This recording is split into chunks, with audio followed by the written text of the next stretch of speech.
मेहरे जी से भी समझेंगे। अभी कितनी खूबसूरती के साथ विश्लेषण किया आलोक पांडे जी ने। समाजवादी पार्टी को क्यों जरूरत पड़ रही है पीडीए की परिभाषा बदलने की? पीडीए जब ऐलान किया पिछला, दलित अल्पसंख्यक एक बड़ा जनाधार इस उम्मीद में आया कि हमारे हक की बात तो हो रही है और इनके साथ हमें चलना जरूरी है। अब उसमें पी से पंडित और पत्रकार भी ऐड हो गए, ए से अगले ऐड हो गए। तो इसमें जब अलग अलग इतने मतभेद आने लगेंगे, इतने अलग अलग मत आने लगेंगे, तो जो बचा खुचा पीडीए है वो भी छिटक जाएगा समाजवादी पार्टी से। नीरज मेहरे जी,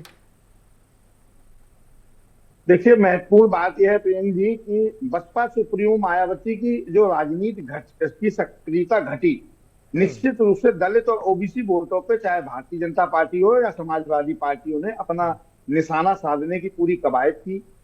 और नए परिवेश को देखते हुए समाजवादी पार्टी जो पहले वाई और एम के फार्मूले पे चुनाव लड़ती थी या राजनीति करती थी, वो फार्मूला बदल के वो पीडीए पे आ गई। निश्चित रूप से क्योंकि राजनीति वोट बैंक से ही होनी है और वोट बैंक पे चलनी है। दूसरी बड़ी बात की जो लोकसभा के चुनाव में पीडीए को फायदा मिला, संविधान बदल देंगे जो भाजपा का एक मैसेज चला गया, उसका फायदा इंडिया गठबंधन को मिला।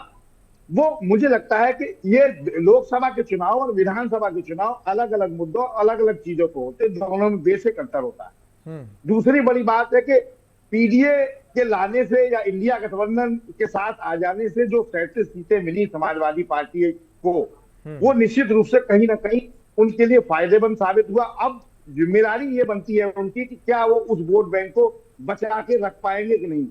महत्वपूर्ण बात यहाँ ये भी है कि 29 सीटें उत्तर प्रदेश में ऐसी हैं प्रियंक जी जो दलित वोटों से प्रभावित है बहुत ज्यादा, जिसमें मतलब आप मान के चलिए लगभग 22 से 40% वोट बैंक है दलितों का, जो सीधी सीधी दलित वोट बैंक से प्रभावित सीटें। लेकिन उसके बावजूद भी मायावती जी को एक भी सीट उत्तर प्रदेश में नहीं मिली, शून्य पे आ गई वो। अब आप एक उदाहरण के तौर पे देख लीजिए, अंबेडकर नगर सीट है जहां 28% दलित वोट बैंक है, लेकिन वो वोट दलित होने के बावजूद भी वो सीट इंडिया गठबंधन को गई। मतलब समाजवादी पार्टी वहां से जीती लेकिन इंडिया गठबंधन को गई। दूसरी बड़ी बात, अगर आप देखते हैं तो यही स्थिति खीरी की भी रही लोकसभा की। 23% वहां दलित वोट था लेकिन वो सीट भी समाजवादी पार्टी जीती। इसी तरह आप दूसरी देख लीजिए मोहनलालगंज, या 38% दलित वोट बैंक है लेकिन ये भी सीट समाजवादी पार्टी जीती। तो मुझे लगता है कि जो दलित वोट साधने की कवायद है वो महत्वपूर्ण है और उसी लिए ये सब चीजें चल रही। राजनीति इसीलिए बढ़ाई जा रही है। 9 साल बाद आपको याद आई है कि अब दलित के मूर्तियों पे, अम्बेडकर की मूर्ति पे, बाबा साहब की मूर्ति पे छत लगाया जाना चाहिए। आप ये बता दीजिए, जो तमाम भारतीय जनता पार्टी अभी आंकड़े बता रही थी, हमारी बहन जी तमाम चीजें बता रही थी, ये अपराध कब हुआ, आप हमें बताइए ना। पेपर लीक पे कितने खिलाफ कार्रवाई हुई, आपने अपराध कम किया, निश्चित रूप से माफिया राज उत्तर प्रदेश में खत्म हुआ। लेकिन आपको यह भी स्वीकार करना पड़ेगा कि साइबर क्राइम का, मैडम हम बोल रहे हैं उसके बाद आप बोलिएगा प्लीज। साइबर क्राइम का अपराध लगातार बढ़ा है और बहुत बड़े पैमाने पे बढ़ा है। रोज दूसरे दिन आपको घटनाएं मिलती हैं, साइबर अरेस्ट हो गया, साइबर क्राइम हो गया, ये पैसे उनके खाते से निकल गए।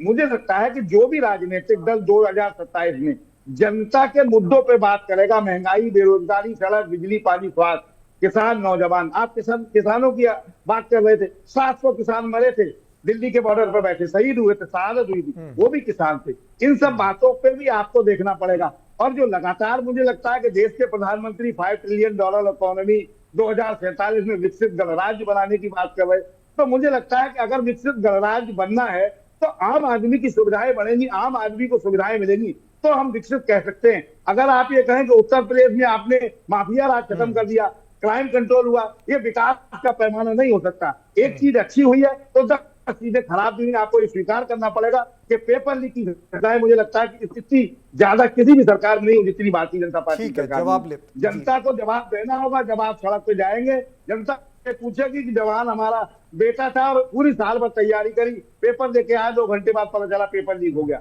इनसे युवाओं का भविष्य खतरे में आया, ठीक है नीरज जी, जवाब लेते हैं।